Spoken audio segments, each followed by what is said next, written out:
Did you see Kamala Harris podcast views versus Trump's podcast views? No. Okay. So Kamala Harris did an interview with, what's it called? Call Her Daddy, right? And a very popular podcast. They got funded like, I don't know, 100 million. Number two to Joe Rogan, basically. Okay. So Spotify did a deal sex with podcast? Huh? Is Call Your Daddy a sex podcast? No. It used to be, I guess. But it's just a popular podcast now. So, okay, so she got 771,000 views. And then Trump did Rogan, right? And Rogan, I think, is now over 40 million views. For the Trump podcast. Yeah. So it's like, and then plus they talk about censorship with that video too, right? Because like people were just showing that, you can't search for it. Everyone was trying to search for the Trump Joe Rogan podcast, and it wasn't coming up. And people were showing the video; it wasn't coming up on YouTube. And then YouTube claims that it was because too many people reported it, and so they just made it invisible. And that's what tends to happen, right? Wow. I don't know if I buy that, but even though it got censored, he still has over 40 million views versus 771,000. But here's the thing. If tons of people reported it because they didn't like Trump, because roughly half the population is a Democrat, half of it is a Republican, at least in the United States, roughly. I'm a little off on my percentage, but it's close enough. The other half is going to report the Harris podcast. Why wouldn't they, right? So why would that show up? I don't know about that because, okay, usually if you're Republican, you're kind of doing your own thing. You're focused on yourself. That this is what I believe to be the Republican Party. They're typically not the type to, I don't know. No, there's extreme Republicans and extreme Democrats there's on both extreme sides. Right wing and there's extreme left wing, right? Where they both will flag content, guaranteed. Okay, Neil's right. He's fair. That's fair. Okay. Enough where YouTube would remove both, but actually do a search on it. Let's actually do a search. What is it called? Call Her Daddy? Call Her Daddy, Kamala Harris. Let's see. Vice President Kamala Harris, Call Her Daddy, 746,000 views, like what you said. Yep. And then search. Now I think you could find the Trump one. Type Trump Joe Rogan. Okay, so Trump Joe Rogan. Is it powerful? JRE? Yeah. 40 million views. Yep, 40 million views, right? Now you can find it, right?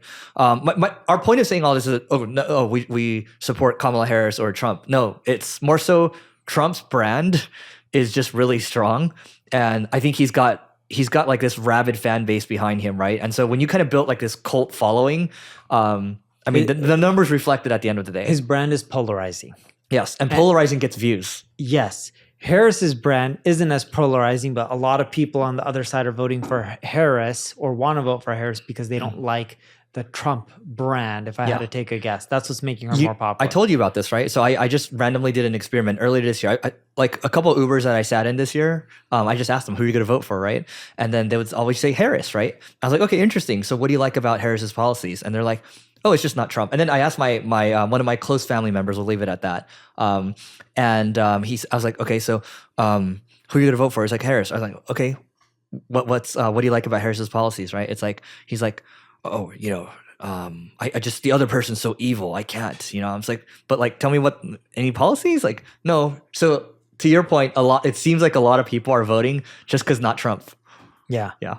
Which is powerful for marketing. Yeah. And if you're ever facing a competitor who is really polarizing, play the opposite. You'll get a lot of customers from it. Yeah. All right, quick note. This is about my company. It's called Single Grain, and Single Grain is an ad agency where we're focused on driving innovation. I want to talk about a couple of new strategies, and if you need help with marketing, great. If not, here are a couple of new strategies that you should try out. One is programmatic CRO. So we are doing programmatic conversion rate optimization on our site. So it's building products that will automatically optimize your site to increase conversion rates. We're also auto-optimizing, auto-updating from an SEO standpoint, and we're constantly thinking about what else we can do in terms of enriching the visitors that are hitting your website and also tailoring custom messages for them using AI. And so there's a handful of things that we're doing from a marketing standpoint, and our mission is just to drive more innovation. So if you want to learn more, just go to singlegrain.com, grain like rice. So singlegrain.com to learn more, and we'll see you inside. We should also talk about, you actually sent me this, the Washington Post, what happened with that situation. We should talk about Jeff Bezos' response to that. Yeah, so Jeff Bezos went out there and said, people don't trust the media anymore. Mm-hmm. And he's specifically talking about the United States, but this could be applicable to many other countries. And what he did is he stopped the Washington Post from endorsing a candidate, which they've always endorsed a candidate for the last 30 years or something like that. Something like that. And he's like, nope, we're not endorsing anyone. We're here to just be neutral and state our opinions. I'm paraphrasing. He didn't say neutral, but he wants to instill trust in the media, and he doesn't want to seem like he's leaning left or right. But that is actually true journalism. You report things for what they are, not based on what you want everyone to believe. And I think this was really smart, even though he lost what they say 200,000 subscribers. And they only gained 4,000 this year. And that's huge. And I think they lost a CEO too for this. Maybe. I think the CEO resigned. There's quite a few people that resigned. There's a couple of major editors and then some other people, but I don't know if the CEO resigned. I didn't see that. But this is why I like this move from Jeff Bezos. All right. Jeff Bezos bought the Washington Post. For him, that's like me spending $1, anyone spending $1. It is literally, it's actually like me spending probably a fraction of a penny. That's probably how cheap it was for him. So for him, you got $1 trillion+ company. Would you want to screw up your $1 trillion+ company by saying that politically you believe in one candidate or other? Because what's changed now, I think compared to before, you're starting to see people having issues, entrepreneurs having issues because of what they vocally say politically. Like before, back in the day, Buffett was out there with Clinton, right?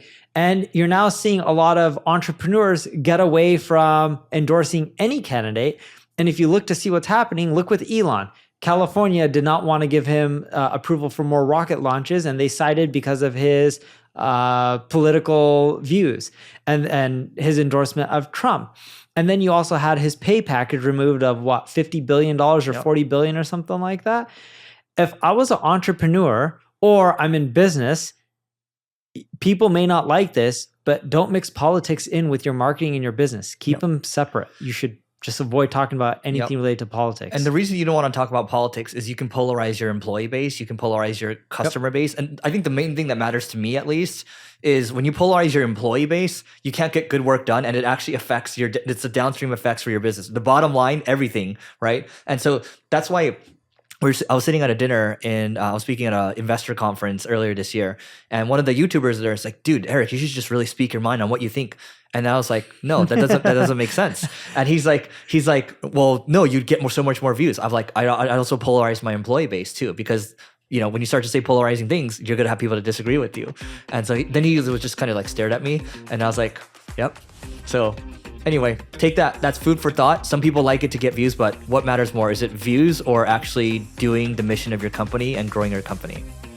Yes, and you will lose not just employees, you will lose revenue because there's always going to be 50% who disagree with you. And if you say you want to be in the middle, then you're going to have people on both sides disagreeing with you. It's better to just say, we're focused on our mission, and that's that. You can have your beliefs, whatever they are, but as long as you're aligned with the mission, we're good to go. All right, so that is it for today, guys. Go to marketingschool.io/agency to learn more about the Agency Owners Association, where we help agency owners grow.